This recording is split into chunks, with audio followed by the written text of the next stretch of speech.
आगे हमारे सामने इंपॉर्टेंट टॉपिक आता है क्या, सेल। अब अपन सेल की बात करते हैं।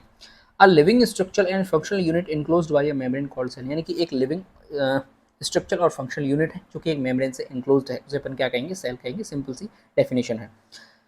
सेल को यदि हम डिवाइड करना चाहें तो ये थ्री मेन पार्ट्स के अंदर डिवाइड हो सकती है, प्लाज्मा मेम्ब्रेन, साइटोप्लाज्म और न्यूक्लियस। तीनों को यदि हम पढ़ लेते तो तीनों से हमारी सेल जो है कंप्लीट हो जाएगी। सबसे पहले नंबर पर आता है हमारे सामने प्लाज्मा मेम्ब्रेन या फिर cell membrane. Cell membrane form the outer boundary of the cell, outer boundary बनाती है सेल की cell membrane, and selectively allow substance to enter और लीव द सेल। और इसकी खास बात क्या है कि ये सेलेक्टिवली परमिएबल होती है, यानी कि कोई भी सब्सटेंस सेल की मेम्ब्रेन को पार करके अंदर आ सकता है या बाहर आ सकता है। इसकी चुनाव कौन करेगा, इसको सेलेक्टिव कौन करेगा, ये सेल मेम्ब्रेन करेगी। ठीक है। दूसरी बात करते हैं, ये जो सेल मेम्ब्रेन है लिपिड बाइलेयर से मिलकर बनी हुई होती है, जिसमें तीन प्रकार के लिपिड मॉलिक्यूल पाए जाते हैं। फॉस्फोलिपिड्स होते हैं जो कि 75% मिलकर बनाते हैं, कोलेस्ट्रॉल होता है जो कि 20% होता है, ग्लाइकोलिपिड्स होते हैं जो कि 5% होते हैं। ठीक है। आगे बात करते हैं, देखिए ट्रांसपोर्टेशन अक्रॉस प्लाज्मा मेम्ब्रेन, यानी कि अब हम बात करते हैं कि प्लाज्मा मेम्ब्रेन से कोई चीज़ ट्रांसपोर्ट हो रही है, आर पार हो रही है, तो किस तरीके से होगी। इसको अपन आगे दो भागों में डिवाइड कर देते हैं। सबसे पहले आती है हमारे सामने क्या, पैसिव प्रोसेस, और दूसरी आती है हमारे सामने क्या, एक्टिव प्रोसेस। इसको यदि मैं सिंपल भाषा में आपको समझाऊं तो पैसिव प्रोसेस ऐसी होती है जिसमें हमें एनर्जी की जरूरत पड़ती है, एनर्जी या तो हमें देनी पड़ेगी वहाँ पे, तभी मॉलिक्यूल उस सेल मेम्ब्रेन को आर पार या क्रॉस कर सकता है। और एक्टिव प्रोसेस ऐसी होती है जहाँ पे कि हमें एनर्जी की ज़रूरत नहीं पड़ती, हमें किसी भी प्रकार के एनर्जी की ज़रूरत नहीं पड़ती है। ठीक है, सॉरी ये मैंने आपको उल्टा बता दिया। पैसिव का मतलब होता है without use of energy of cell, और एक्टिव का मतलब होता है कि वहाँ पे हमें एनर्जी देनी पड़ेगी। ठीक है। अब कोई भी सब्सटेंस है वो मूव डाउन करेगा by its concentration gradient without use of energy cell, यानी कि सेल की जो एनर्जी है उसको यूज नहीं किया जाएगा और कंसंट्रेशन ग्रेडियंट का यूज किया जाएगा। कंसंट्रेशन ग्रेडियंट का मतलब क्या होता है, हाई कंसंट्रेशन से लो कंसंट्रेशन की ओर ऑटोमेटिक कोई भी सब्सटेंस जा सकता है, ये यूनिवर्सल लॉ है। इससे कोई चीज़ यदि उसके आर पार हो रही है तो उससे अपन क्या कहेंगे, पैसिव प्रोसेस कहेंगे। ये भी तीन प्रकार से होता है, सिंपल डिफ्यूजन है, फैसिलिटेटेड डिफ्यूजन है, और लास्ट में क्या है, ऑस्मोसिस। सबसे पहले अपन सिंपल डिफ्यूजन की बात करते हैं। Movement of substance freely through lipid bilayer of cell membrane without the help of membrane transport protein, यानी कि मेम्ब्रेन के अंदर ट्रांसपोर्ट प्रोटीन पाए जाते हैं, उन प्रोटीन का यूज ना करते हुए सिंपली आ रहा है जा रहा है, कोई उसको रोकने वाला नहीं है, उसको अपन क्या कहते हैं, सिंपल डिफ्यूजन कहते हैं। हाई कंसंट्रेशन से लो कंसंट्रेशन के ऊपर मॉलिक्यूल्स आ जा रहे हैं, कोई उन्हें रोकने वाला नहीं है, उसको अपन क्या कहेंगे, सिंपल डिफ्यूजन करेंगे। दूसरा आता है facilitated diffusion, movement of a substance, जैसे कि ग्लूकोज की अपन बात कर ले, through lipid bilayer of cell membrane with the help of membrane protein against a carrier molecule. ठीक है। फैसिलिटेट का मतलब क्या है कि यहाँ पे लिपिड बाइलेयर के थ्रू कोई भी मूवमेंट, सब्सटेंस का मूवमेंट हो रहा है सेल मेम्ब्रेन के द्वारा, और मेम्ब्रेन की प्रोटीन का यूज किया जा रहा है, कैसे, कैरियर मॉलिक्यूल के रूप में। ठीक है। मेम्ब्रेन के अंदर प्रोटीन है, वो उस प्रोटीन उस मॉलिक्यूल के सॉरी उस सब्सटेंस के मॉलिक्यूल को उठा रही है, ले जाके सेल मेम्ब्रेन से बाहर की तरफ फेंक रही है, या फिर बाहर से उसको अंदर की तरफ ला रही है। इसे अपन क्या कहते हैं, फैसिलिटेटेड डिफ्यूजन कहते हैं। और लास्ट में आता है हमारे सामने क्या, osmosis. It is special kind of diffusion in which only water can diffuse across the semi permeable membrane like cell membrane. ठीक है। ऑस्मोसिस क्या है, एक विशेष प्रकार का डिफ्यूजन ही है। ऑस्मोसिस क्या है, एक विशेष प्रकार का डिफ्यूजन ही है जिसमें केवल वाटर जो है वो डिफ्यूज होता है सेमी परमिएबल मेम्ब्रेन से, यानी कि सेल मेम्ब्रेन से। ठीक है। चलिए आगे आते हैं हम एक्टिव प्रोसेस की। अब यहाँ पे हमें किसकी जरूरत पड़ेगी, एनर्जी की जरूरत पड़ेगी। Cellular energy use to move the substance against this concentration gradient, यानी कि अब तक क्या चल रहा था, हाई कंसंट्रेशन से लो कंसंट्रेशन बिना किसी प्रॉब्लम के मॉलिक्यूल आ जा रहे थे बाहर। अब क्या होगा, हमें यदि लो कंसंट्रेशन से हाई कंसंट्रेशन भेजना है तो हमें क्या करना पड़ेगा, एनर्जी की जरूरत पड़ेगी। और एनर्जी कहाँ से ली जाएगी, सेल से एनर्जी को यूज किया जाएगा। ये क्या हो सकता है, इट में भी प्राइमरी एक्टिव ट्रांसपोर्ट, जिससे एनर्जी ऑब्टेन बाय एटीपी से लिया जाता है, या फिर सेकेंडरी एक्टिव ट्रांसपोर्ट, जहां एनर्जी हमें कहां से ली जाएगी, आयनिक कंसंट्रेशन ग्रेडियंट से ली जाएगी। एग्जांपल की बात करते हैं, एक्टिव प्रोसेस में transportation of substance are endocytosis. ठीक है। Injection of a substance by cell, यानी कि कोई सेल है बाहर पड़े किसी भी चीज को अपने अंदर ले रही है, इंजेक्ट कर रही है, तो उसे अपन क्या कहेंगे, एंडोसाइटोसिस कहेंगे। And exocytosis, discharge of particle from cell, cell से कोई भी पार्टिकल को डिस्चार्ज किया जा रहा है, बाहर फेंका जा रहा है। ये सब क्या है, एक्टिव प्रोसेस है ट्रांसपोर्टेशन के। Phagocytosis is a form of endocytosis in which cell engulf large solid particle like worn out cell in bacteria। Phagocytosis क्या होता है, एक प्रकार का एंडोसाइटोसिस है, यानी कि बाहर पड़ा कोई भी फॉरेन पार्टिकल है उसको सेल इनगल्फ कर जाती है। ठीक है। जैसे कि बैक्टीरिया हो गए आपके, या फिर कोई वॉर्न आउट सेल हो गई, इन सबको इनगल्फ कर लिया जाता है सॉलिड के सॉलिड पार्टिकल फॉर्म में ही। आगे बढ़ते हैं अपन क्या, साइटोप्लाज्म की, यानी कि पहले पोर्शन की हमने बात कर ली, सेल मेम्ब्रेन की हमने बात कर ली, अब अपन साइटोप्लाज्म की बात करते हैं। All cellular content between cell membrane and nucleus क्या कहलाता है, साइटोप्लाज्म कहलाता है। सेल मेम्ब्रेन बाहर की कवरिंग है और न्यूक्लियस का है अंदर केंद्रक पाया जा रहा है। इसके बीच में जितना भी पदार्थ भरा हुआ है उस पदार्थ को, उस मटेरियल को क्या कहते हैं, साइटोप्लाज्म कहते हैं। It has two broad division, cytosol और ऑर्गेनेलिज। इसको भी अपन दो पार्ट्स के अंदर डिवाइड कर देते हैं, एक होता है साइटोसोल और दूसरा होता है ऑर्गेनेलिज। साइटोसोल क्या है, इंट्रासेल्युलर फ्लूइड, यानी कि वो जो सब्सटेंस है, वो जो पदार्थ है, उसमें जितना भी सेमी सॉलिड की बात कर लीजिए या फिर कोई फ्लूइड की बात कर लीजिए, तो जो भी फ्लूइड है उसको अपन क्या कहेंगे, साइटोसोल कहेंगे। और जो भी उसमें ठोस पदार्थ पड़े हुए हैं उनको अपन क्या कहेंगे, कोशिकांग कहेंगे या फिर ऑर्गेनेलिज कहेंगे। साइटोसोल की सबसे पहले बात करते हैं, तो ये क्या है, the fluid portion of cytoplasm which constitute of 55% of total sale volume. यानी कि साइटोप्लाज्म क्या है, एक फ्लूइड प्रोटीन है जो कि टोटल सेल वॉल्यूम का 55% बनाता है। It contain 75 to 90% water, remaining are ions, glucose, amino acid, fatty acid, protein, fat, ATP and waste product. यानी कि इसमें 75 से 90% पानी रहता है। इसके अलावा इसमें आयंस हो सकते हैं, ग्लूकोज हो सकते हैं, अमीनो एसिड हो सकते हैं, फैटी एसिड हो सकते हैं, प्रोटीन्स हो सकते हैं, फैट्स हो सकते हैं, एटीपी हो सकते हैं, वेस्ट प्रोडक्ट हो सकते हैं। It is the site of many chemical reactions. इसमें बहुत सारी केमिकल रिएक्शंस भी चलती हैं, जैसे आपकी ग्लाइकोलाइसिस होगी, जब ग्लूकोज का ऑक्सीडेशन होता है तो उसमें ग्लाइकोलाइसिस प्रोसेस होती है, वो कहाँ होती है, साइटोप्लाज्म के अंदर ही होती है, साइटोसोल के अंदर ही होती है। ठीक है। और जब भी ऑक्सीडेशन होता है ग्लूकोज का, यानी ग्लाइकोलाइसिस प्रोसेस होती है, तो हमें वहाँ से 2 एटीपी के मॉलिक्यूल प्राप्त होते हैं। अब हम बात करते हैं किसकी, ऑर्गेनेलिज की। साइटोप्लाज्म में दूसरा पोर्शन क्या है इसका, ऑर्गेनेलिज। आपको एक एक कोशिकांग हम यहाँ पे बात करेंगे। Specialized structure within a cell that has specific shape and perform a specific function क्या कहलाते हैं, ऑर्गेनेलिज कहलाते हैं। यानी कि सेल के अंदर पाए जाने वाले एक स्पेशलाइज्ड स्ट्रक्चर रखने वाले पदार्थ या फिर एक स्पेशल स्ट्रक्चर जिनकी स्पेसिफिक शेप हो और एक स्पेसिफिक फंक्शन को परफॉर्म करते हैं, वो क्या कहलाते हैं, ऑर्गेनेलिज कहलाते हैं। जैसे कि कुछ ऑर्गेनेलिज के हम एग्जांपल की बात करें तो सेंट्रोसोम हो गए, राइबोसोम हो गए, एंडोप्लाज्मिक रेटिकुलम हो गया, गोल्जी अपैरेटस हो गया, लाइसोसोम हो गया और माइटोकॉन्ड्रिया हो गया। एक एक ऑर्गेनेलिज की हम यहाँ पे बात करेंगे। सबसे पहले बात करते हैं किसकी, सेंट्रोसोम की। ठीक है, सबसे पहले किसकी बात करते हैं, सेंट्रोसोम की। सेंट्रोसोम क्या है, an organelles near the nucleus containing two centriole in its centre. यानी कि ये न्यूक्लियस के पास पाए जाते हैं और 2 सेंट्रियोल इसके सेंटर में हमें देखने को मिल जाते हैं। सेंट्रियोल का काम क्या होता है, जब माइटोसिस होता है, सेल डिवीजन में जब माइटोसिस की प्रोसेस होती है, तो ये जो सेंट्रियोल हैं ये अपोजिट पोल पर चले जाते हैं सेल की। जैसे यहाँ पे ये सेल है, ठीक है, ये इसका न्यूक्लियस है, तो यहाँ पे 2 सेंट्रियोल पाए जाएंगे। जब माइटोसिस की प्रोसेस होगी तो ये कहाँ चले जाएंगे, एक तो इस पोल की तरफ चला जाएगा और दूसरा कहाँ, सेंट्रियोल कहाँ चला जाएगा, इस पोल की तरफ चला जाएगा। और यहाँ से एक एस्टर लाइक यानी कि रेज की फॉर्म में यहाँ से एस्टर रेज निकलेंगी और एस्टर रेज क्या करेंगे, जो क्रोमोजोम्स होते हैं उन क्रोमोजोम्स को सेपरेट करने का काम करेंगे। ठीक है, स्पिंडल फाइबर से अटैच हो जाते हैं। आगे बढ़ते हैं राइबोसोम की। दूसरा ऑर्गेनेलिज हमारे सामने क्या आ रहा है, राइबोसोम। राइबोसोम क्या है, a cell organelles made up by ribosomal RNA. Ribosomal RNA से क्या बनता है, राइबोसोम बनते हैं। And protein into nucleus of nucleus. Ribosome are the site of protein synthesis. यहाँ से ये इंपॉर्टेंट इसका पॉइंट है, राइबोसोम का यही क्वेश्चन यहाँ से बनता है कि ये क्या है, प्रोटीन सिंथेसिस के साइट हैं। और इसके बाद बात करते हैं, ribosome are mainly situated on rough endoplasmic reticulum. और ये हमें कहाँ देखने को मिलते हैं, रफ एंडोप्लाज्मिक रेटिकुलम पे हमें मोस्टली देखने को मिल जाते हैं। आर मोती जैसी संरचनाएं जड़ी हुई रहती है और जो एंडोप्लाज्मिक रेटिकुलम है जिसके ऊपर ये प्रेजेंट रहते हैं वही endoplasmic reticulum, rough endoplasmic reticulum कहलाती है।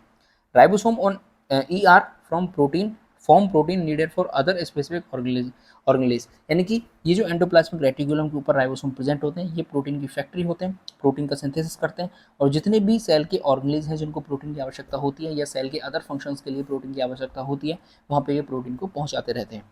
फ्री राइबोसोम जो कि एंडोप्लाज्मिक रेटिकुलम से अटैच नहीं होते हैं, form protein needed for cytosol. Cytosol के लिए भी प्रोटीन की आवश्यकता होती है, उसको कौन बनाता है, फ्री राइबोसोम बनाते हैं।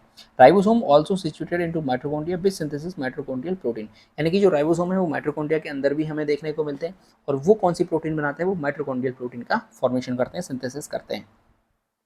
अगला ऑर्गेनेलिज हमारे सामने आ रहा है लाइसोसोम। ठीक है, अगला ऑर्गेनेलिज हमारा कौन सा आ रहा है, lysosome. A cell organelles that is part of intracellular digestive system. यानी कि लाइसोसोम क्या होते हैं, इंट्रासेल्युलर डाइजेस्टिव सिस्टम का पार्ट होते हैं। इनके अंदर हाइड्रोलिटिक एंजाइम पाया जाता है, बहुत ज़्यादा मात्रा में हाइड्रोलिटिक एंजाइम पाया जाता है। इस हाइड्रोलिटिक एंजाइम में जो कैपेबिलिटी होती है कि ये प्रोटीन को भी ब्रेकिंग डाउन कर सकते हैं और कार्बोहाइड्रेट को भी ब्रेकिंग डाउन कर सकते हैं। सोमल जो एंजाइम होते हैं ये पैथोजेंस के डाइजेस्ट करने के लिए, ठीक है, या फिर किसी कोई भी सेल डैमेज टिश्यू हो गया या फिर कोई भी सेल डैमेज हो गई है तो उसको इनगल्फ करने के लिए या फिर अंदर ही अंदर खत्म करने के लिए ये काम करते हैं, डाइजेस्टिव करने का ये काम करते हैं। इसलिए इन्हें क्या कहा गया है, इंट्रासेलुलर डाइजेस्टिव सिस्टम के पार्ट कहा गया है। अगली हमारे सामने जो सेल ऑर्गेनेल आता है वो क्या है, एंडोप्लाज्मिक रेटिकुलम, जिसे शॉर्ट फॉर्म के अंदर क्या कहते हैं, ईआर कहते हैं। A complex network of membranous tubules in the cytoplasm between the nuclear and cell membrane, यानी कि न्यूक्लियस और सेल मेम्ब्रेन के बीच में बहुत सारी मेम्ब्रेनस ट्यूब्यूल्स पाई जाती हैं जो कि साइटोप्लाज्म के अंदर हमें देखने को मिल जाती हैं। उस नेटवर्क को अपन क्या कहते हैं, कॉम्प्लेक्स नेटवर्क को एंडोप्लाज्मिक रेटिकुलम कहते हैं। ये हमें दो फॉर्म में देखने के लिए मिल जाती है, एक होती है रफ एंडोप्लाज्मिक रेटिकुलम और दूसरी होती है स्मूथ एंडोप्लाज्मिक रेटिकुलम। ऊपर मैंने आपको बताया था जिसके पास राइबोसोम पाए जाते हैं उसे अपन कहते हैं रफ एंडोप्लाज्मिक रेटिकुलम, और दैट फ्री ऑफ राइबोसोम यानी जिसके ऊपर राइबोसोम नहीं पाए जाते उसे अपन कहते हैं स्मूथ एंडोप्लाज्मिक रेटिकुलम। चूंकि राइबोसोम पाए जा रहे हैं रफ एंडोप्लाज्मिक रेटिकुलम पर, और राइबोसोम क्या होते हैं, प्रोटीन सिंथेसिस की फैक्ट्री होते हैं, तो सीधी सी बात है जो रफ एंडोप्लाज्मिक रेटिकुलम है ये प्रोटीन सिंथेसिस के लिए साइट का काम करेगी और प्रोटीन ट्रांसपोर्टेशन के लिए भी हेल्प करेगी। दूसरी जहाँ पे राइबोसोम नहीं पाए जा रहे हैं वो क्या करेंगे, लिपिड का सिंथेसिस का साइट होते हैं और स्टीरोल के सिंथेसिस का साइट होते हैं। अगला ऑर्गेनेल हमारे सामने आ रहा है क्या, गोल्जी कॉम्प्लेक्स। कौन सा आ रहा है, गोल्जी कॉम्प्लेक्स आ रहा है, ठीक है। It is a thin membranous sac like और like organelles present in almost all cell, यानी कि ये एक thin membranous sac like organelles होते हैं जो कि लगभग सारी सेल्स के अंदर प्रेजेंट देखने को मिल जाते हैं। It involves into processing packaging of protein during their transportation. जब ईआर ने प्रोटीन का सिंथेसिस कर लिया, उनका फॉर्मेशन कर लिया, तो अब उनको पैक भी करना है, उनको प्रोसेस करके और आगे ट्रांसपोर्टेशन में भी बनाना है। तो एक तरीके से हम इसे कह सकते हैं कोरियर का काम करते हैं, ट्रांसपोर्टेशन का काम करते हैं। प्रोटीन बनाने का काम कौन करता है, राइबोसोम करता है, किसके ऊपर, ईआर के ऊपर जो प्रेजेंट होता है। अगला बहुत ही इंपॉर्टेंट जो सेल ऑर्गेनेल है वो हमारे सामने आ जाता है, क्या है, mitochondria. A cell organelle of rod और ओवल शेप जिसका डायमीटर होता है 0.5 माइक्रोमीटर। इसके अंदर एंजाइम पाए जाते हैं, माइटोकॉन्ड्रियल एंजाइम पाए जाते हैं जो कि एरोबिक रेस्पिरेशन में काम करते हैं, ठीक है, एरोबिक रेस्पिरेशन में काम करते हैं। और किसमें हेल्प होता है, एरोबिक रेस्पिरेशन से हमें एटीपी सिंथेसिस होती है, और एटीपी क्या है, एनर्जी का फॉर्म है। So it's called power house of cell. यहाँ से भी इंपॉर्टेंट क्वेश्चन बनता है कि power house of the cell किसे कहा जाता है, तो माइटोकॉन्ड्रिया को कहा जाता है। ये तो सीधी सी बात है, ये पावर को क्या कर रहे हैं, जनरेट कर रहे हैं, तो एटीपी को सिंथेसिस कर रहे हैं। एटीपी क्या है, एनर्जी का फॉर्मेशन है। तो ऐसे ऑर्गन जो एक्टिव होते हैं, जैसे हमारा लीवर हो गया, मसल सेल हो गया, किडनी हो गया, ये हमेशा एक्टिव रहते हैं, ठीक है। तो इनमें हमें ज़्यादा मात्रा में या ज़्यादा नंबर में माइटोकॉन्ड्रिया देखने को मिलेंगे। Mitochondria consist of outer mitochondrial membrane, inner mitochondrial membrane with small fluid space between them. Mitochondria के स्ट्रक्चर की बात करें तो एक आउटर माइटोकॉन्ड्रियल मेम्ब्रेन होती है, एक इनर माइटोकॉन्ड्रियल मेम्ब्रेन होती है, जिसके बीच में, इन दोनों मेम्ब्रेन के बीच में एक सेमी फ्लूइड भरा हुआ रहता है, जिसे अपन क्या कहते हैं, सेमी माइटोकॉन्ड्रियल स्पेस भी कहते हैं, ठीक है। Inner mitochondrial membrane contain a series of folds called mitochondrial cristae. जो इनर माइटोकॉन्ड्रियल मेम्ब्रेन है उसके ऊपर एक ऑल पिन की तरह कुछ फोल्ड बने हुए रहते हैं जिसे अपन माइटोकॉन्ड्रियल क्रिस्टी कहते हैं।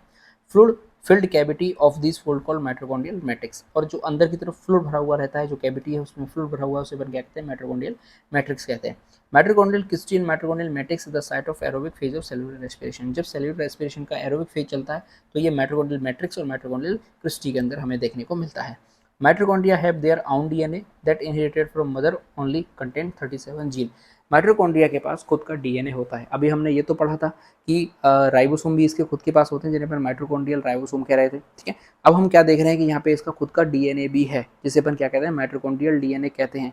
ये इनहेरिटेड होता है केवल और केवल मदर के द्वारा।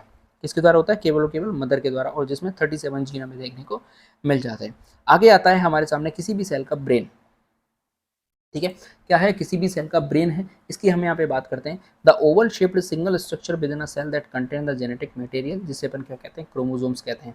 अ structure like the cell membrane known as nuclear envelope और nuclear membrane separated with cytoplasm.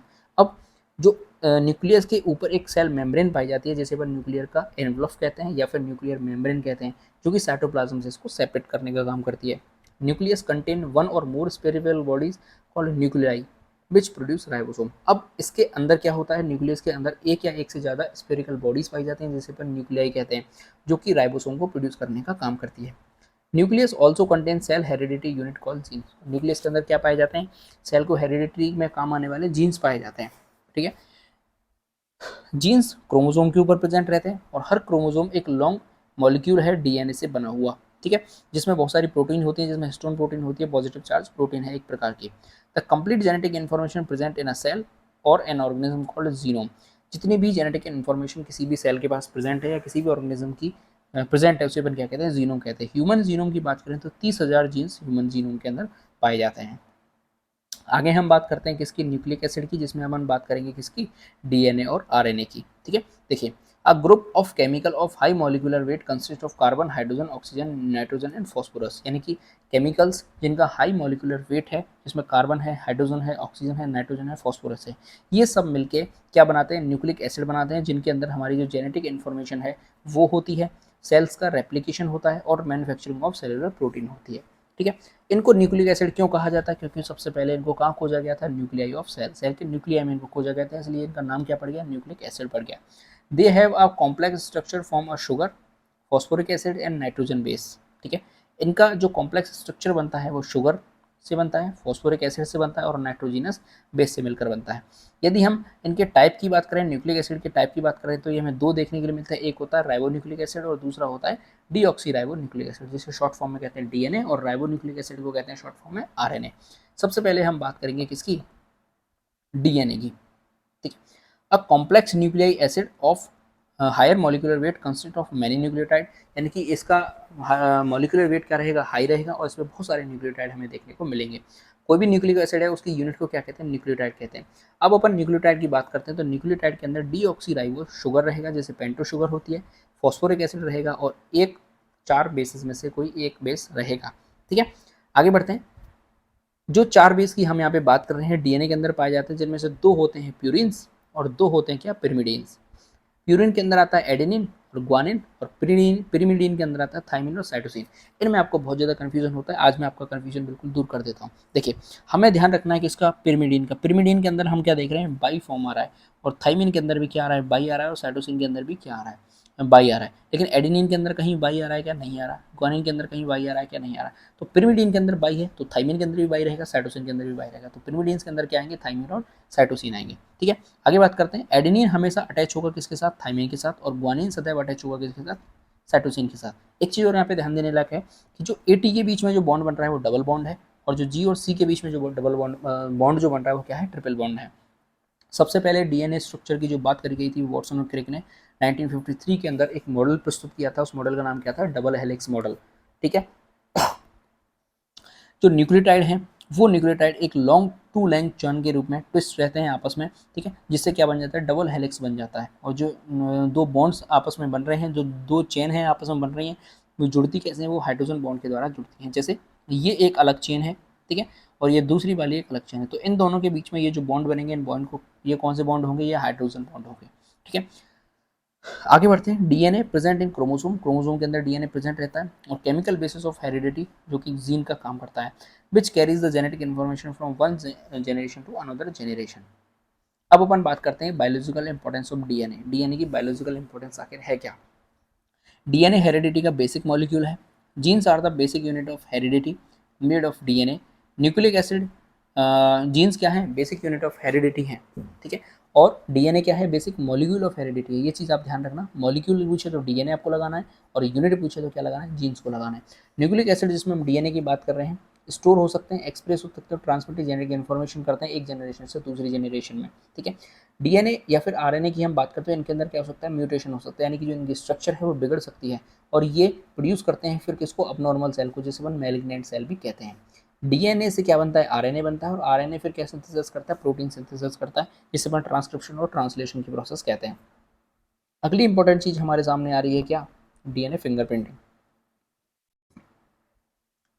आजकल डीएनए फिंगरप्रिंटिंग को यूज़ किया जा रहा है रिसर्च के फील्ड में, पैटर्निटी आइडेंटिफिकेशन के लिए, यानी कि कौन सा किसका पेरेंट है। ठीक है, आजकल आपने बहुत ज़्यादा केस सुने होंगे कि ये मेरा बाप है या ये मेरी माँ नहीं है, तो अपन क्या करते हैं, उसका डीएनए मैच कर लेते हैं। यदि बाप से उसका डीएनए मैच हो जाता है तो फिर यहाँ पे किसी भी प्रकार की शक की गुंजाइश नहीं रहती है, 100% श्योर है कि ये उसका ही बेटा है। और लीगल सिचुएशन में इंडिविजुअल आइडेंटिफिकेशन के लिए भी इसका यूज़ किया जाता है। इसके अलावा जो रेप केसेस होते हैं वहाँ पे यदि सीमन का स्पॉट है या फिर ब्लड हमें मिल गया, तो वो डीएनए फिंगरप्रिंटिंग के लिए बहुत ज़्यादा इनफ सिंपल हो जाता है। अगले न्यूक्लिक एसिड की अपन बात करते हैं, तो वो क्या है, राइबो न्यूक्लिक एसिड, जिसे अपन आरएनए कहते हैं। राइबिक न्यूक्लिक एसिड का सिर्फ एक ही काम है कि ये प्रोटीन सिंथेसिस को कंट्रोल करता है सभी लिविंग सेल के अंदर। आरएनए क्या है, sole nucleic acid in certain virus, यानी कि कुछ वायरस के अंदर भी हमें देखने को मिलता है, जिसे अपन आरएनए वायरस कहते हैं। Except following structural difference RNA equal to DNA, यानी कि कुछ ऐसे स्ट्रक्चरल डिफरेंसेस हैं जो कि आरएनए के अंदर अलग होते हैं, इसके अलावा सारे के सारे जो इसके स्ट्रक्चर की हम बात करते हैं वो बिल्कुल डीएनए जैसा ही है। जैसे आरएनए के अंदर शुगर कौन सी होती है, राइबो शुगर होती है, और वहाँ कौन सी थी, डीऑक्सी शुगर थी, rather than deoxy sugar in DNA. ठीक है, इसके बाद बात करते हैं आरएनए के अंदर जो पिरिमिडीन पाया जाता है वो कौन सा है, यूरेसिल है, और वहाँ कौन सा था, थाइमिन प्रेजेंट होता है किसके अंदर, डीएनए के अंदर, यानी कि टी की जगह क्या लिया जाएगा, यूरेसिल बेसिस नाइट्रोजन बेस का यूज किया जाएगा। ठीक है, RNA is single strand molecule, या डीएनए के अंदर दो मॉलिक्यूल, या फिर हम बात करें डबल स्ट्रैंडेड मॉलिक्यूल है डीएनए, वहीं आरएनए क्या है, आरएनए सिंगल स्ट्रैंडेड मॉलिक्यूल है। अब अपन बात करते हैं टाइप्स ऑफ आरएनए। आरएनए तीन प्रकार के होते हैं। देखिए, सबसे पहला होता है एमआरएनए, जिसे अपन मैसेंजर आरएनए कहते हैं। ये डीएनए के लिए ट्रांसक्रिप्शन ऑफ डीएनए टेम्पलेट, यानी डीएनए टेम्पलेट का जब ट्रांसक्रिप्शन होता है तो ये मैसेंजर आरएनए बनता है। ट्रांसक्रिप्शन प्रोटीन सिंथेसिस का पहला स्टेप है। ये मैसेंजर आरएनए का सिंथेसिस करता है, जो कि एक कॉम्प्लीमेंट्री कॉपी बनाता है किसकी, डीएनए जीन की। It carries the code of specific amino acid sequence from the DNA present in nucleus to the cytoplasm for protein synthesis. Protein synthesis के लिए एक पर्टिकुलर स्पेसिफिक अमीनो एसिड को ये खींच के लाता है। It is 10 to 20% of total RNA, ये टोटल आरएनए का 10 से 20% बनाता है। इसके बाद आता है हमारे सामने कौन सा, टी आरएनए, जिसे अपन कहते हैं ट्रांसफर आरएनए, या फिर सोल्यूबल आरएनए, या फिर एस आरएनए। ठीक है, transfer RNA, T RNA carries the amino acid group from cytoplasm to ribosome for protein synthesis. ये क्या करता है, अमीनो एसिड की पहचान तो करता है कौन, मैसेंजर आरएनए। ये ट्रांसफर आरएनए, यानी कि ये उस अमीनो एसिड ग्रुप को खींच के लाएगा साइटोप्लाज्म से, और कहाँ ला के रख देगा, राइबोसोम के लिए ला के रख देगा कि भाई आप अमीनो एसिड से क्या बनाइए, प्रोटीन का सिंथेसिस करना स्टार्ट करिए। ये भी टोटल आरएनए का 10 से 20% बनाता है। इसके बाद आता है सबसे लास्ट में राइबोसोमल आरएनए, जिसे अपन आरआरएनए कहते हैं। राइबोसोमल आरएनए क्या करता है, ये राइबोसोम के अंदर एग्जिस्ट करता है और प्रोटीन सिंथेसिस में असिस्टेंट का काम करता है। Ribosome are the site of protein synthesis. Protein synthesis हमने राइबोसोम के अंदर भी पढ़ लिया था, क्या होते हैं प्रोटीन सिंथेसिस की साइट कौन सी होती है, राइबोसोम होती है, और ये टोटल आरएनए का 60 से 80% बनाता है। अगला हमारा टॉपिक आता है बहुत